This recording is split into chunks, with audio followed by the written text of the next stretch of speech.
tengan interés en recibir en algún momento información de las actividades que realizamos, o si no, aquellos que hayan modificado su dirección de mail, también para poder llegar hasta ustedes con eficiencia. La parte que más nos suele costar, que es decirles que hay una cajita tipo urna que está puesta para aquellos que quieran colaborar económicamente, ya que no tenemos otra forma de ingreso que lo que sea el aporte de ustedes. Desde ya agradecidos por esa colaboración.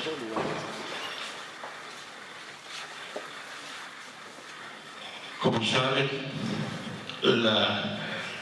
estas dos conferencias o dos charlas que van a dar Agustín y Cristian Iturralde, no me salía, están bajo un título que es comprensivo de las dos situaciones o de las situaciones que queremos desarrollar: la nueva izquierda y, dentro de eso, ideología de género e indigenismo. Esto de la nueva izquierda apunta a las nuevas estrategias que asume la izquierda, no solo en el orden nacional de Latinoamérica, sino también en el internacional, en donde se deja un poco de lado los criterios y las formas estratégicas ideadas por Marx y se sigue más bien una línea más moderna a cargo o propuesta por Rancière. De manera que vamos a dejar a los dos expositores que, como dije, tienen sus libros también sobre este tema o temas aproximados, van a encontrar a la venta allá afuera.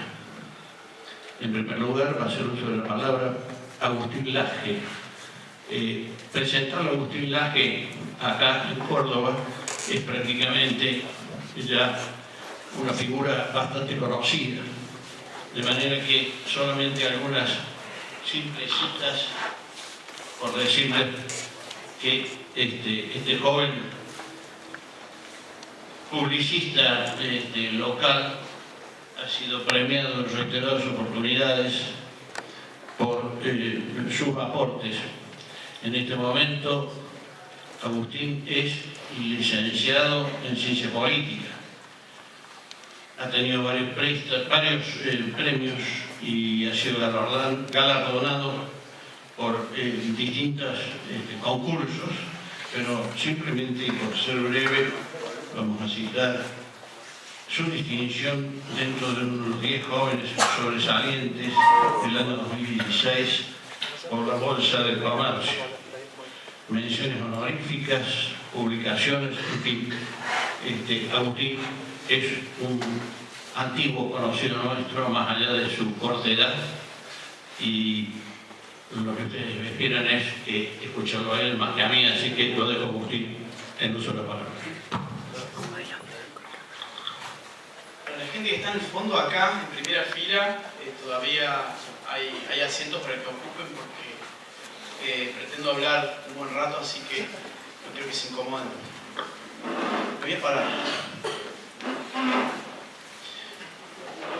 Miren, el tema que hemos elegido para hoy es un tema relativamente nuevo, aunque ya quizás viejo para las personas que me conocen.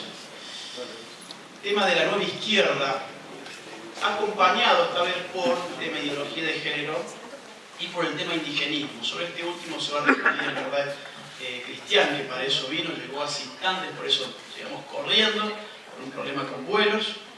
Pero yo quiero que fijemos, antes que nada, cuál es la relevancia de este tema. ¿Por qué hay tanta gente acá? ¿Por qué hay tanta gente que cada vez más habla del problema de la nueva izquierda o del marxismo cultural, que a estos efectos es lo mismo? Lo que nosotros vemos es que con la caída de los populismos de nuestro siglo, están cayendo, eso es una evidencia empírica que está frente a nuestros ojos. Los Kirchner, Chávez se murió, Fidel Castro se murió, Maduro se sostiene solamente con el uso de la fuerza. En Chile ya se sabe que Bachelet no va a tener otros 4 años para gestionar ese país. En Ecuador, Lenin ya se dio vuelta, o eso es por lo menos allí. Es decir, hay un populismo que está cayendo. A Evo se le dio el no a la reelección. Es un populismo que cae. Pero antes de que estuviera caído, nosotros nos preocupamos por entender qué iba a hacer, por anticipar de alguna manera, qué iba a hacer la izquierda con sus proyectos institucionalizados y tiránicos. Eso fue lo que dio vida a lo que escribimos con Nicolás Márquez en el libro negro de la nueva izquierda. Anticiparnos a lo que está pasando hoy. Y por eso fue que hace más de un año, cuando dimos acá la conferencia sobre el libro negro de la nueva izquierda, había menos gente que hoy. Y por eso fue que el lanzamiento en Buenos Aires, por ejemplo, la gente nos miraba con cara de ¿qué me estás hablando? Yo quiero escuchar a Gloria Álvarez que me hable sobre los caudillos, ¿no? A destiempo en algunos casos, pero bueno. La gente no entendía ni bien salió el tema, pero ahora lo está entendiendo. Y es que con la caída de los populismos, la izquierda institucionalizada en el poder del Estado, pierde los recursos coercitivos que el Estado mismo implica y debe hacer uso de una vieja nueva estrategia que es la del marxismo cultural. ¿Por qué digo vieja nueva? Digo vieja nueva porque en verdad es una estrategia que se empieza a pensar, sobre todo después de la mitad del siglo XX, pero digo nueva porque de ahora, sin el poder del Estado, si de lo que se trata es de hacer conflicto, de generar el conflicto social y político, ahora viene al pelo. ¿Por qué se piensan que durante el kirchnerismo el feminismo no había explotado todavía? ¿Por qué se piensan que en Venezuela todos estos fenómenos todavía no han explotado? Porque a la izquierda no le hace falta explotarlos en la medida en que mantenga los poderes del Estado. Una vez que pierde esos poderes, la guerra cultural aparece como una posibilidad estratégica para llevar adelante. Pero hablar de nueva izquierda obliga a entender en qué diferencia esta nueva izquierda a la vieja izquierda. No podemos hablar de algo nuevo sin referirnos a qué es lo viejo y en todo caso en términos de qué se hizo nuevo.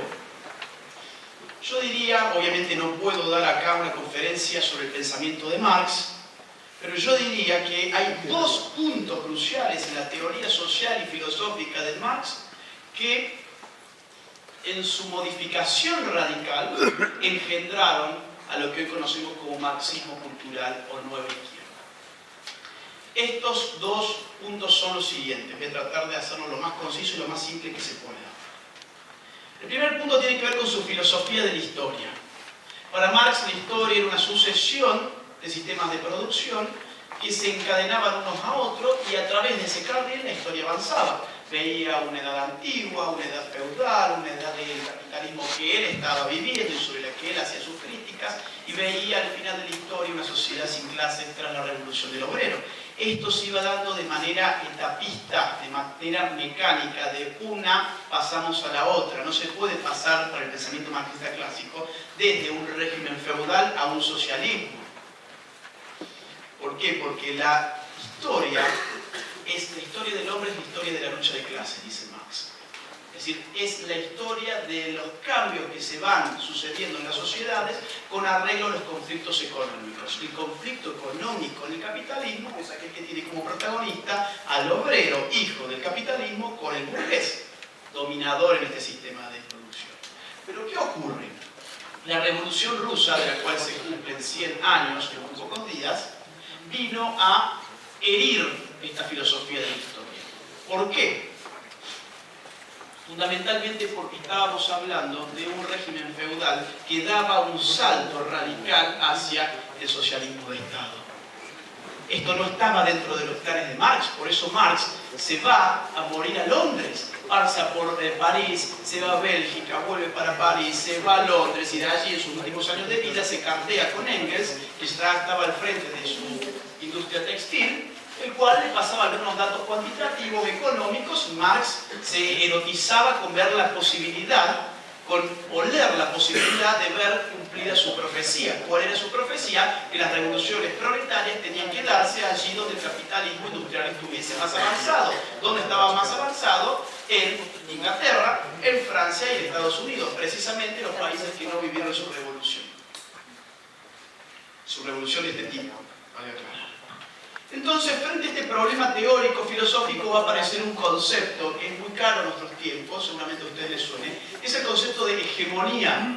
Se utiliza hoy en día a todo propósito en los medios de comunicación, pero ha tenido sus mutaciones en el pensamiento marxista. Lo voy a hacer lo más rápido que pueda.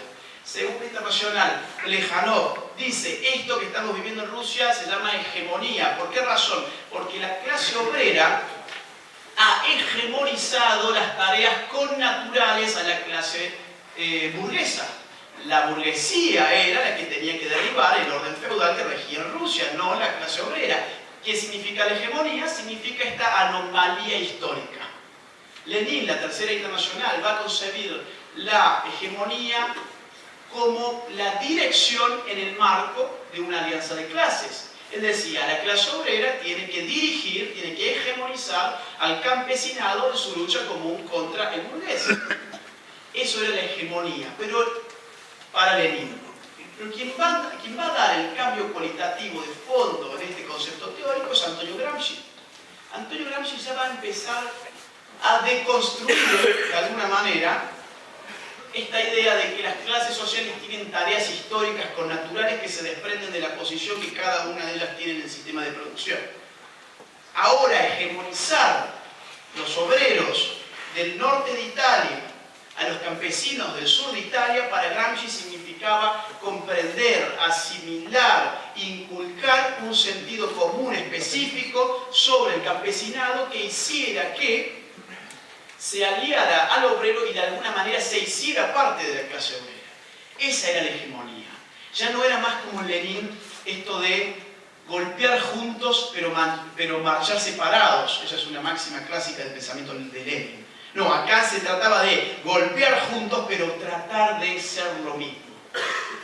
Este era el pensamiento de Gramsci. Y ese pensamiento, que ustedes pueden pensar, bueno, no entiendo por qué esta conferencia está tomando estos temas. Porque ese es el pensamiento que va a tomar Ernesto Laclau y Chantal Mouffe en Hegemonía y Estrategia Socialista, publicado en el año 85.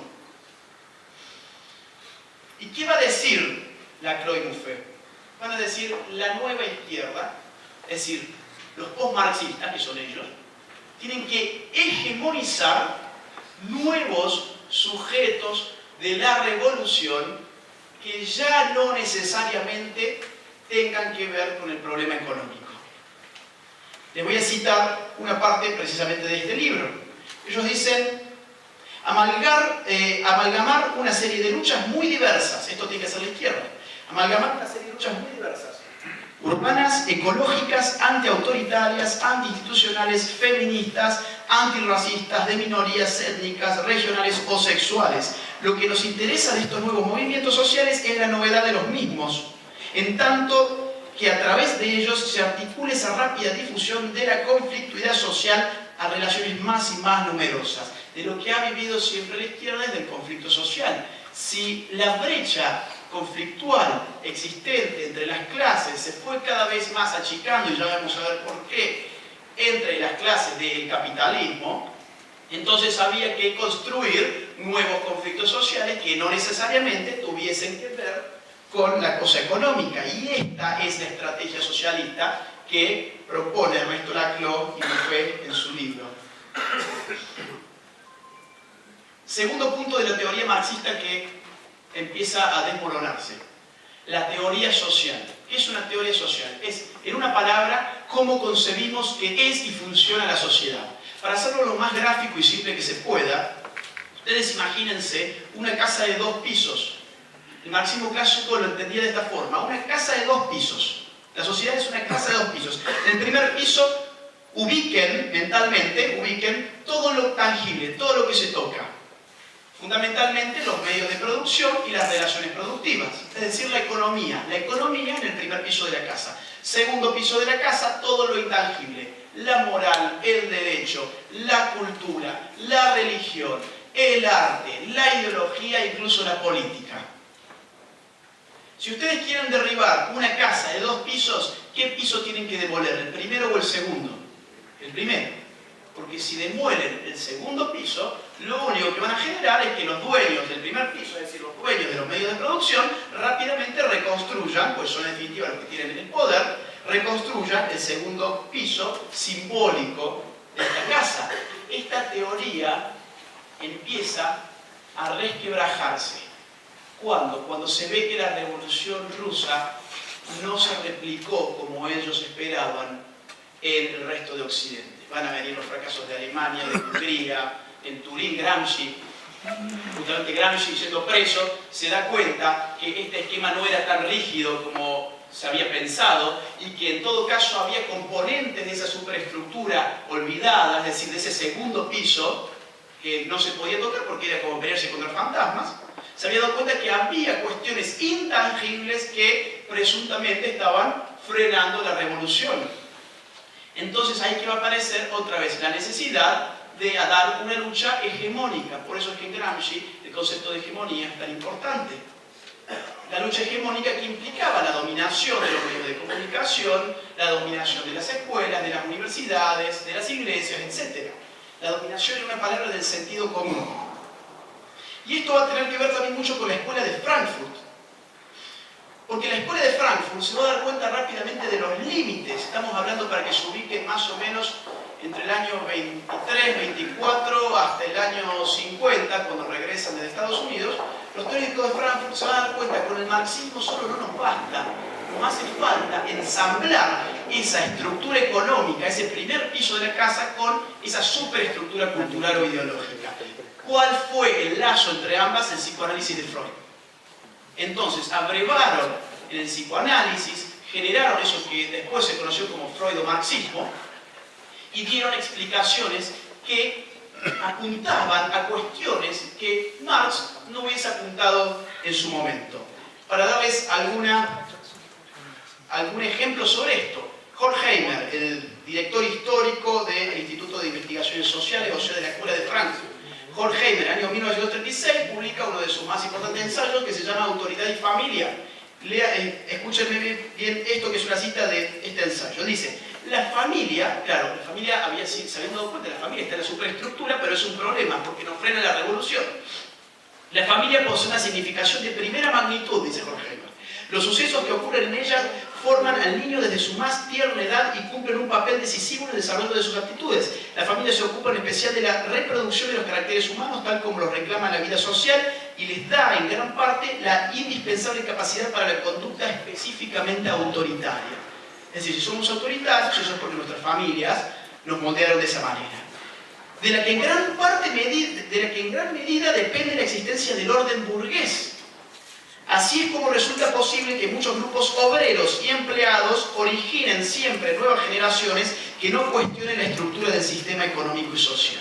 Si los obreros no se estaban alzando en revolución, eso era, entre otras cosas, porque había una institución familiar que estaba frenando en su socialización de los niños el poder revolucionario de las izquierdas. Más interesante aún es el pensamiento de Herbert Marcuse. ¿Por qué razón? Porque él es el padre intelectual de forma explícita de la New Left en Estados Unidos, es decir, de la nueva izquierda. Fíjense algunas cuestiones de Marcuse en El hombre unidimensional, un libro del año 1964 que antecede por 4 años a los sucesos de mayo del 68 en Francia. Dice lo siguiente: los productos adoctrinan y manipulan. ¿Si se puede apagar eso? Los productos adoctrinan y manipulan. Promueven una falsa conciencia inmune a su falsedad.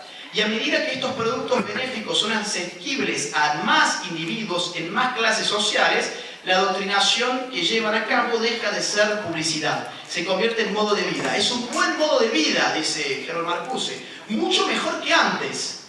Y como es un buen modo, se opone al cambio cualitativo. Es decir, me está afirmando El sistema que funciona bien es el que yo estoy mirando como exiliado alemán en los Estados Unidos. Es un sistema que no quiere escuchar más de izquierda porque los obreros en este lugar ya no quieren cambiar el mundo, sino cambiar el auto, y porque lo pueden hacer por otra parte. Entonces por eso él ya no se queja del obrero desposeído. Él ahora pasa a quejarse del obrero que posee. ¿Por qué razón? Porque el obrero termina siendo una suerte de títere de aquello que posee. El sistema lo obliga a dormirse frente a las posibilidades de una revolución de izquierda. Fíjense cómo pase una cosa o la otra opuesta, siempre va a haber una manera de seguir resintiendo a la gente, porque en última instancia la izquierda es la religión de los resentidos.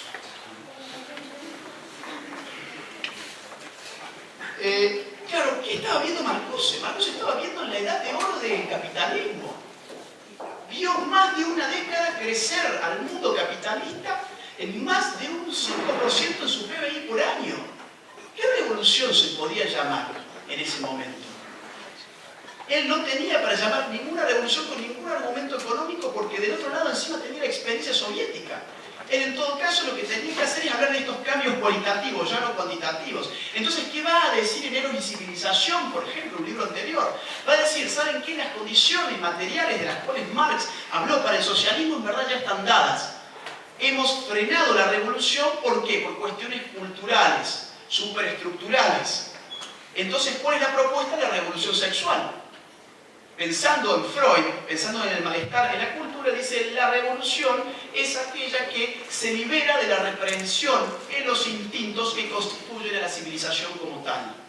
Entonces, este camino, que a mí no me digan que el marxismo cultural no existe, porque está escrito, lo único que hace falta es leerlo. Fíjense, aquí hay una cita de Marcuse, porque yo creo que este es el personaje clave de estos temas en la Escuela de Frankfurt. La tolerancia represiva fue un ensayo que él escribió en el año 65. Díganme si todo esto que ustedes van a escuchar ahora no les suena. Dice Marcuse, la realización de la tolerancia exigiría intolerancia frente a las prácticas, credos y opiniones políticas dominantes, así como también la extensión de la tolerancia a prácticas, credos y opiniones que se desprecian. Esto incluiría que se retire la libertad de expresión y asociación a grupos y movimientos partidarios de una política de agresión, rearme, chauvinismo y discriminación por motivos raciales o religiosos o sexuales o la asistencia médica, etc. El restablecimiento de la libertad de pensamiento puede exigir nuevas y rigurosas limitaciones de las doctrinas y prácticas de las instituciones pedagógicas. ¿Les suena? Es decir, hay cosas que ahora se catalogan como crímenes de odio. ¿En nombre de qué? De la tolerancia. Esto está escrito en el año 1965 por Henry Marcuse. Eso es lo que la izquierda tiene que hacer, dice. Reprimir las opiniones que vayan en su contra y exacerbar a través de instituciones pedagógicas aquellas que vayan de su mano. Entonces sigue. La supresión de la tolerancia frente a los movimientos regresivos y conservadores y una tolerancia diferenciada en favor de las tendencias progresistas equivaldría a fomentar oficialmente la revolución. Es eso lo que estamos viviendo justamente ahora. O sea, es el fomento de la revolución desde el ámbito estatal. Por eso que los liberales, cuando dicen el marxismo cultural no existe, por favor, lean algo más que no sea en Rand y se podrán dar cuenta que esto que estamos viendo hoy está escrito y que no hay ideología de género y no hay marxismo cultural sin estatismo. Una política de distinto tratamiento protegería el radicalismo de la izquierda contra el de la derecha, dice Marcuse. La tolerancia liberadora significaría, pues, intolerancia frente a los movimientos de derechas. Es menester ayudar a reducidos e importantes grupos que luchan contra la falsa conciencia. Su conservación es más importante que el mantenimiento de derechos y libertades de los que se abusa. ¿Le suena LGTB? Eso está acá. El mantenimiento de ciertas minorías puede justificar avasallar los derechos de otras mayorías, porque aquellos son más importantes que estos. Por eso es lo que dice Marcuse. La liberación de los condenados de este mundo exige la opresión. La liberación exige la opresión.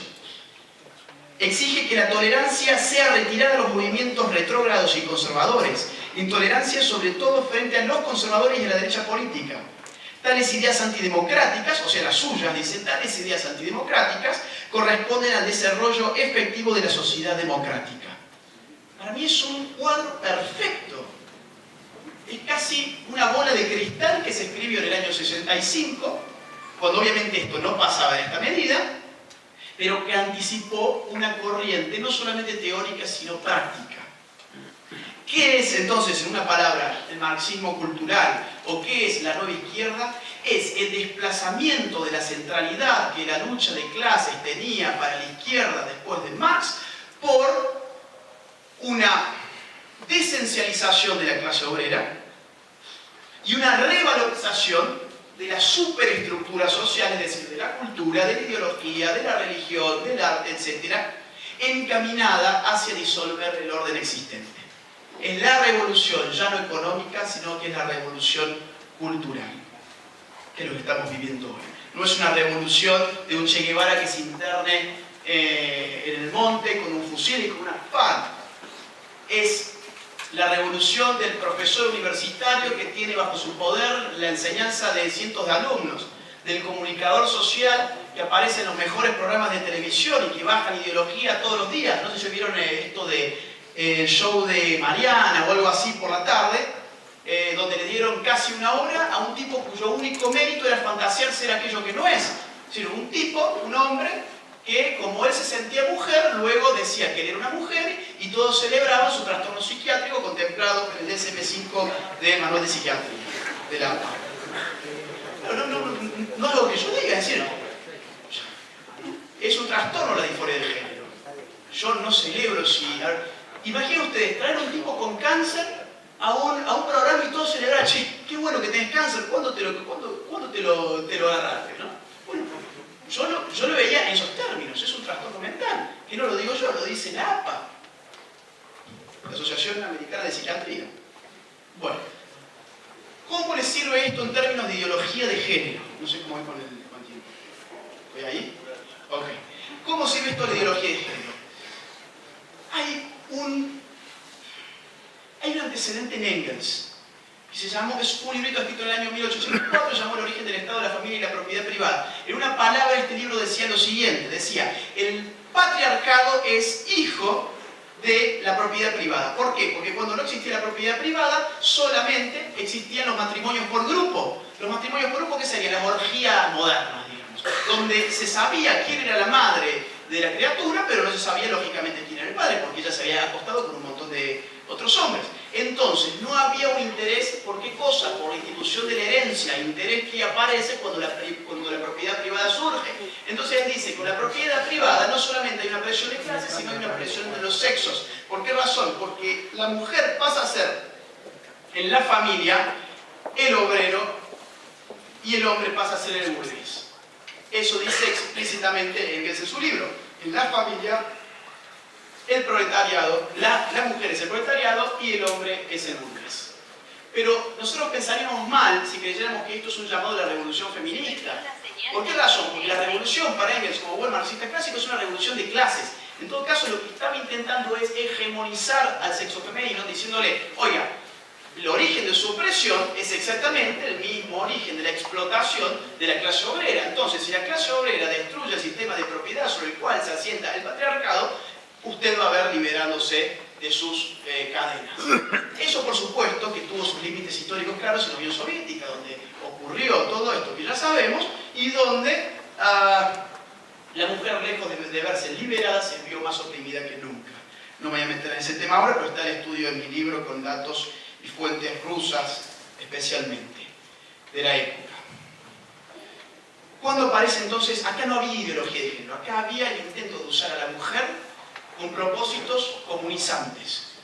¿Dónde aparece la ideología de género? A mi juicio aparece en Simone de Beauvoir, en el año 48, su libro El segundo sexo, su libro de más o menos 1400 páginas. No podría ahora, si a alguien le interesa después con las preguntas, podemos hablar más sobre su contenido, pero a mí lo que me importa para esta conferencia es la siguiente frase, que es, por otra parte, la que inmortaliza la obra y el pensamiento de Simone de Beauvoir, que abreva para su teoría del marxismo, el existencialismo y el psicoanálisis.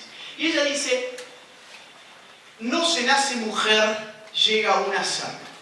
No se nace mujer, llega a un nacer. ¿Qué significa esto? Lo que estamos viviendo hoy en día. Un transexual que dice, yo solamente por creerme que soy una mujer, o yo solamente por creerme un gatito, seré un gatito, como se dice ahora en Europa con las transespecies.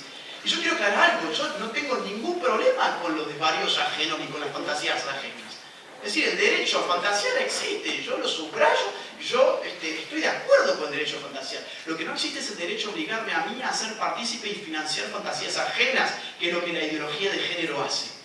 ¿Y qué significa esto de no se nace mujer, llega a nacerlo? Significa que en la mujer no habría, significativamente hablando, nada a nivel natural que la haga ser una mujer, sino que su condición